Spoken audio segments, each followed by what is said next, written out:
Well, welcome everybody. Thank you for joining us, and thank you the millions at home watching on camera. My name is Zach Winthy. I am the Director of Thought Leadership and CDP Evangelist for Treasure Data, and I'm joined by Art, but I will let him introduce himself. Yeah, so thanks, Zach, and hello to everyone. I'm Art Sebastian. I am one of the guys that has been in retail my whole career. I'm actually coming up on 30 years of being in retail. Started as a kid. I worked for big brands. I worked for Albertsons. I led the digital transformation at Meijer, and most recently led the digital transformation and omni-channel marketing at Casey's. Just in the last couple of months, I took off to a new venture, and I've started Next Chapter, which is a boutique consulting firm helping retailers and brands. And the reason we invited Art here is he's got a broad kind of perspective. Obviously working with a multitude of retailers, as well as he's been in the transformation space himself. And so as we think about kind of the title today, from vision to reality, making customer data click in retail, it's a lot of times I don't have to sell people on the vision of customer data projects, but it comes down to how do we actually get them off the ground? How do we get them to work in practice? So maybe let's start simple. Some of the background on. Let's talk about some of your projects that you've done in the past, and then maybe we can figure out what we can steal from your brain about how those worked. Got any exciting ones off the top of your head? Yeah, I mean, certainly building a CDP is top of mind for this particular session. So maybe I'll talk a little bit about that. When I joined Casey's, which was about 5 years ago in 2018, it's interesting to reflect back, but at that time, we had 300,000 customer records in our database, 300,000. And when I left 5 years later, we had 17 million records unified in a CDP, and we were doing personalization, et cetera. And so that was an exciting journey. And if you think about how it all started, we were one of the first 6 clients to pilot the Salesforce CDP.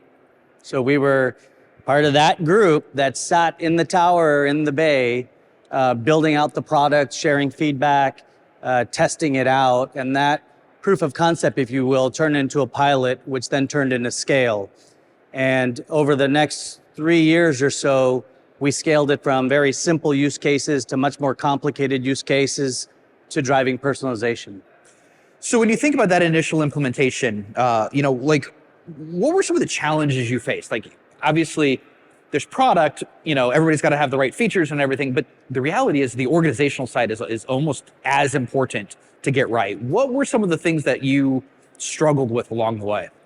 Yeah, I mean, first I'd say, and I look around the room and I see various folks, retailers and consulting partners and people from all types of backgrounds. And anytime you implement technology, there are going to be challenges, no doubt. And if you're implementing a CDP challenge, because it's still fairly new in the realm of retailing, there's even more challenges, I'd say. All right, so what are some of those challenges? I'd start out by saying, number one, is the company organized to implement, massive technology and make those changes? Is the operating model set? Do you have the right leadership in place? Are the right meeting cadences set in place? So there's this whole operating model. Are you set to operate a massive transformation?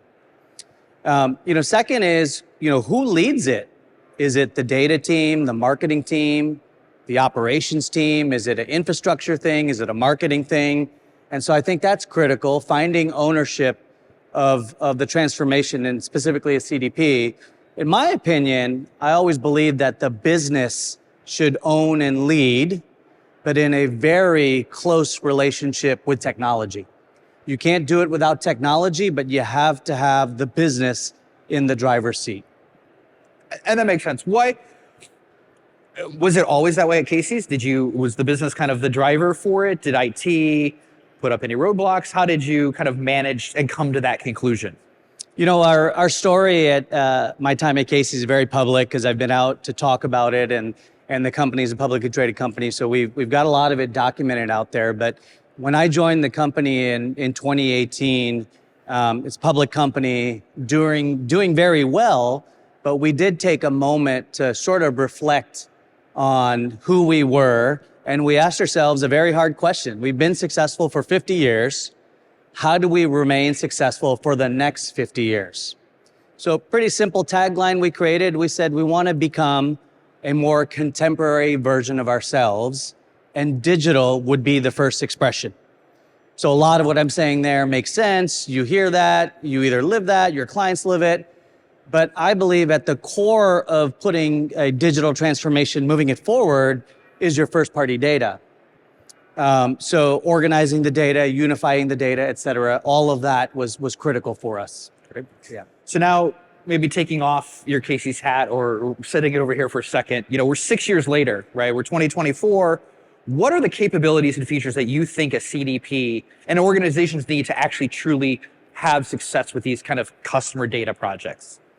So, a lot of things come to mind on that one. Is it scalable, right? Does it have the infrastructure to be able to handle velocity, segmentation on the fly, and pushing messages out without crashing a mobile app? So I'd say I'd probably lead with that. And if there's any IT people in the room, you're probably thankful to hear a business person say scalability is key. I'd say real time, right? And as you mature in a CDP journey, in your overall digital transformation journey, having data in real time becomes extremely critical. So let me just give you one simple example of real time in the world I came from. When someone authenticates at a fuel pump by entering their loyalty number, we should know who that person is at the fuel pump.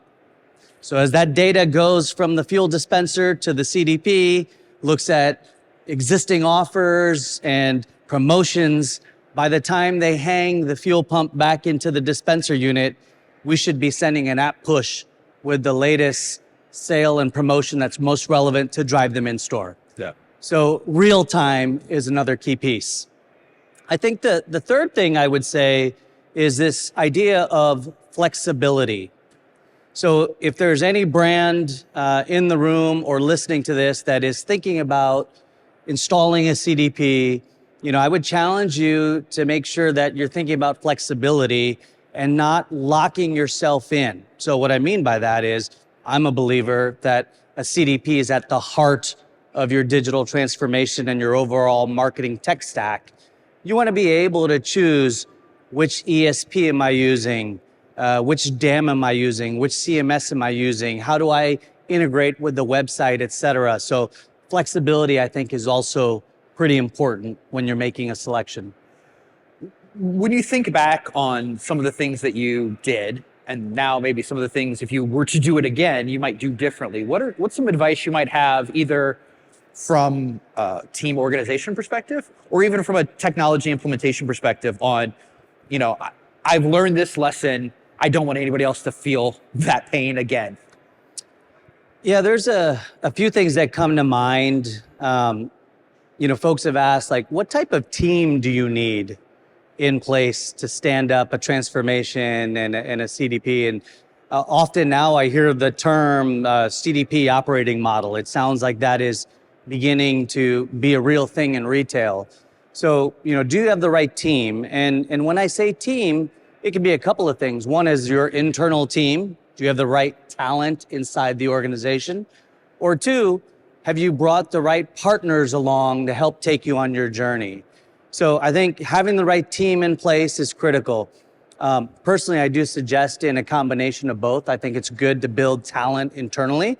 But look, we don't know everything. We can't solve everything. And you can certainly augment with external support. So having a team in place. The second thing I would say is this idea of an RFP. And we all know when we're running technology, we often think about, hey, there's a solution I need. I should get an RFI out. I should get an RFP. I don't disagree with that. But I've led RFPs at major organizations, and it's time consuming. It requires a whole lot of time that we don't have. It requires resources, and it's a delay of getting the value. So is it necessary? We can debate that. But I think that there are plenty of resources available to us as leaders, whether it be the Gartner Magic Quadrant, reaching out to your Forrester researchers. There's a lot of companies whose focus is to look at the technology landscape and hone in. So I think that's a good starting point. If I were to do this again, I'd take a good look at resources available and maybe create a short list. The other thing that, as I've reflected on my experience, I think launching POCs, proof of concepts, is a big factor to helping an organization make a decision. We all know you can only reflect and ponder so long on discussions in a conference room and beautiful PowerPoint charts. At some point, you need to put something in motion. And when you build a proof of concept, that doesn't mean it needs to be perfect to the T. That means you need to take the solution and get it into an environment where you can really get a feel for the use cases, for the value. So to me, if I were to do it again, I'd probably create a short list. I'd execute a POC, and then that will lead me to the big decision of, do I need to run a big RFP, or have I found the partner and I can accelerate? And I would tell you guys at all of my runs, I've been a big believer in accelerating quickly.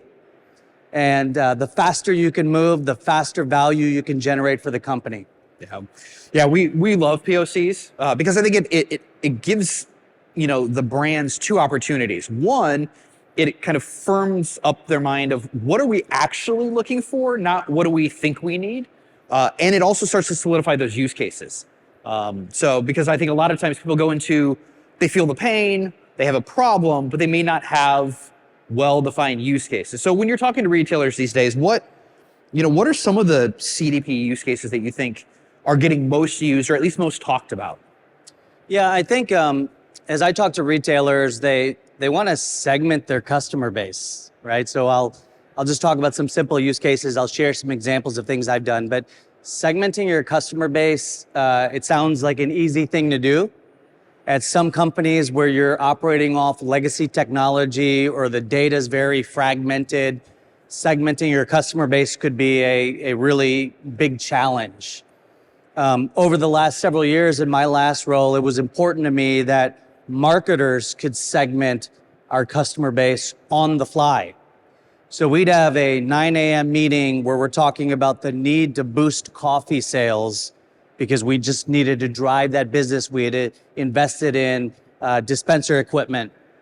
So we could easily look at our customer base of 17 million records and identify those that have shopped between the hours of 6 a.m. and 10 a.m., bought a breakfast sandwich, but not a coffee. Marketer could create a segment. We could develop an offer only to those that receive the offer through an app push. Yeah.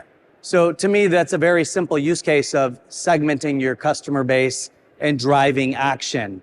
That little campaign, if executed properly, when you bake in the costs and you look at the net margin of it, can pay for a quarter of the implementation of the technology. Yeah. You just need to, take action with the data. So as somebody who's been in this space for a long time now, I think one of the challenges that a lot of brands, when we talk to, they struggle with it. They can get to step one, right? They can get that, okay, yeah, we want to segment. We want to get some, some value out of the CDP. Then what? Like, how do we get to that next level? And I know you just talked about flexibility comes into play, scalability comes into play, but what's some advice or some ideas that you have around getting beyond kind of the basics and really becoming a pro at CDP? Yeah, so segmenting customers, we talked about that. I did some work on what I call time send optimization. So when you look at your email sends or your SMSs or your app pushes, if you were to dig deep in the data, you'll notice that there's a big group of people that open the message and or interact with the message in the morning, some in the midday, some at night. And so we use the data to help us optimize our time sends. If the data says that a group of people that look like Dan, millions of people, open their emails at 9 o'clock at night, then we'll send the emails at 8:55 to improve the likelihood of that open rate to raise versus it just being buried in a set of emails. So time send optimization is one example. Another one is channel send optimization.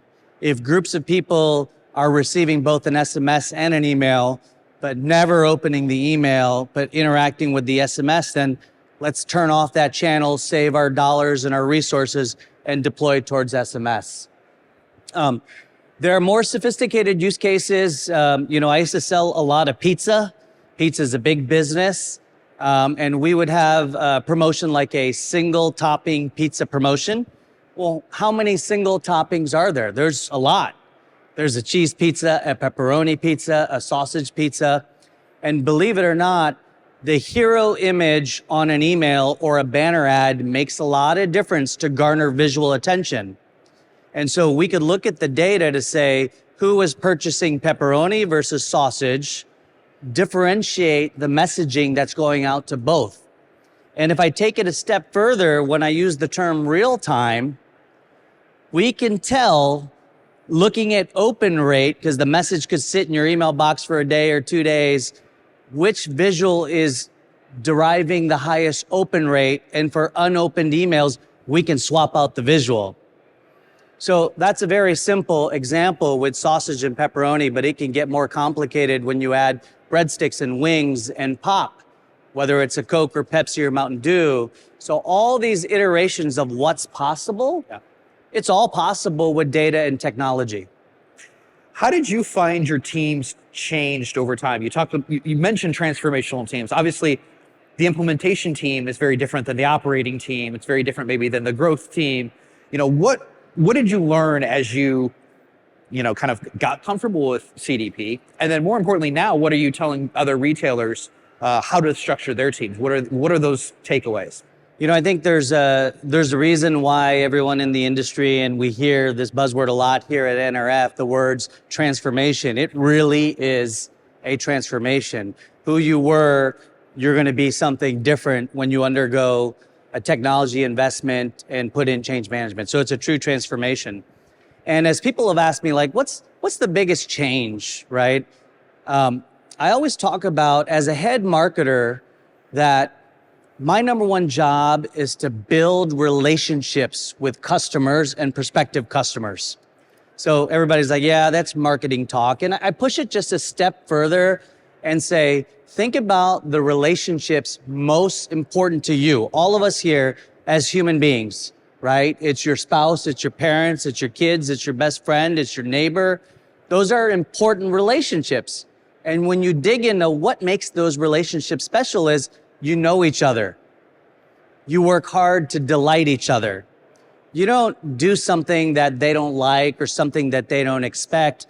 You work on the relationship, and therefore it's a beautiful two-way relationship. Yeah.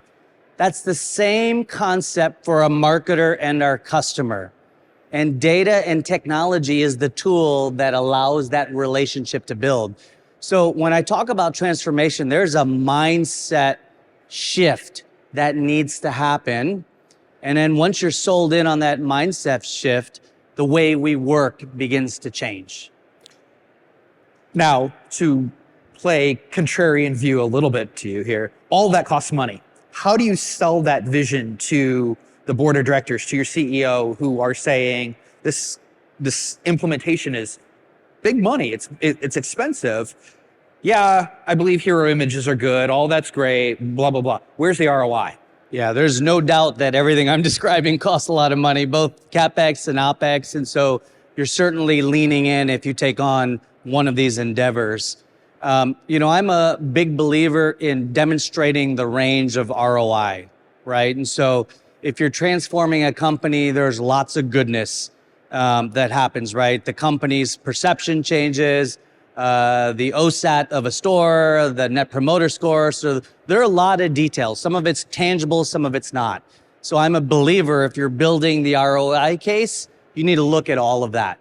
But when it comes down to it, taking your first party data, organizing it, unifying it, enriching it, and running campaigns should pay for the program and more. So you can prove that. Now, we can go in a room and take Excel and PowerPoint, and I can help you build those charts. The proof is in the pudding. So as you execute proof of concepts and pilots, and you begin to scale that, measuring it and showing that to the CFO in financial terms, I think is key. And I've had to do that quite a bit of times. You can imagine when you're leading a digital transformation, you're investing a whole lot of OpEx and CapEx, and you've got to be accountable for it. When you think back over the last kind of 5 years, and you think back, or you think forward, look forward for the next 5, what are some of the key features that either you wish you had in a CDP, in your tech stack? I'll leave it broad. And then going forward, what do you think is going to be critical and crucial? So what did you miss, and what do you think is now like going to have to be table stakes in the future? You know, because I was in the early days, there were a lot of things that we wanted early on that we couldn't get. You know, there's a metric that we use, we called it a calculated attribute. We didn't have that in the early days, so we had to sort of brute force our way to that metric. A lot of the things that I wish I had early on sort of come standard nowadays in the software. I would say that real time continues to be top of mind. And if you're a retailer or brand in the room or listening to this, you have to be in real time. And it's not just about competing against the other retailer who's in real time. Consumers just expect everything in real time. It's just the way we live our lives more broadly than retailing, right? And so that's a capability that I think is becoming table stakes. And it's not easy because the software companies need to have that capability. The retailer needs to be able to do their part in terms of moving data through the systems. And then you need to be able to act on it. You need to have real use cases that you can act on. So I'll give you one last thing that I wish I had. When I was starting, it was so early in this world that we were creating these journeys and inventing new use cases. If I were to stand one up now, I wish someone would just give me a kit of use cases and say, here's how to do it. Here's how to activate your CDP, and here's the value you can drive that means something to the merchants and the financial team, et cetera. I'm going to guess that stuff exists now. You could actually go to the Treasure Data booth right after this and download the retail use case kit, which will give you all of those things. But okay, so before I wrap up with my kind of final question, I always ask a personal question, and I never actually prepare my guests for this. So on the plane here, what did you watch? What were you streaming, or what's your go-to airplane movie? He didn't tell me about that question, so now I'm caught off guard. Most recently, I did watch Suits. Like probably a lot of people, I quite enjoyed that. I got addicted and binged the heck out of that. There are a couple of shows on Netflix that I'm watching, and for some reason I can't remember the name. There are only 2 seasons, and they're quite addicting. I'd be happy to follow up and share later, but yeah. Suits is a good one though. Suits is, if you haven't watched that. So, all right. So, real quick, you get to have a good purview, obviously now because you've been in the trenches. But now as an advisor, you work with a lot of other brands. Who's doing it well? Who do you admire? Who are you looking at from a data perspective or an innovation perspective that is you think is leading the way that others should maybe look up to? Yeah, maybe I'll give some general terms, and maybe those that I paid a lot of attention to as a retailer. Paid a lot of attention to Nordstrom, Starbucks, Chipotle. So those are firms that most everyone's like, yeah, well, those are some of the best companies that are doing really good work. Target does great work. So paid a lot of attention to those guys. Of course, you're looking at Walmart and PepsiCo on the brand side. So a lot of big brands doing really good stuff. Some maybe smaller companies that I paid a lot of attention to. Crocs is a great brand that's doing amazing things. They really leaned into data. I had a co-meeting with them once where the vendor that hosted us had my team in Crocs there, so I got to know them a little bit. But they do pretty amazing work. And then I'll throw one more out there that maybe some folks don't know. A company called Racetrack is a convenience retailer that's based in Atlanta. They're early on their digital journey, if you will, but they do really good work, and they've got great people and got a vision. And like we talked about earlier, sometimes it starts with that vision and that mindset before you do anything. And so they're sort of, in my opinion, one of the best in that regard. Wonderful. Well, Art, I want to thank you for your time in front of the bright lights up here. We'll be back at our booth 6039 Treasure Data. If you have some questions for Art directly, or want to, like I said, download that retail use case guidebook, we have the QR code standing by. Any parting thoughts? Any last wisdom before we sign off? Well, you did ask me my Netflix series I binged, and I didn't have one for you. But one of my favorite songs I listen to on Spotify, I'm a big Spotify guy, is Zach Brown Band's Same Boat. And if you listen to the words, we're all in the same boat. And it's true for us here in this industry. But the ones who are aggressive and lean in are the ones that will succeed. So for now, we're all in the same boat. Art, thank you. Thanks. Thank you, everyone.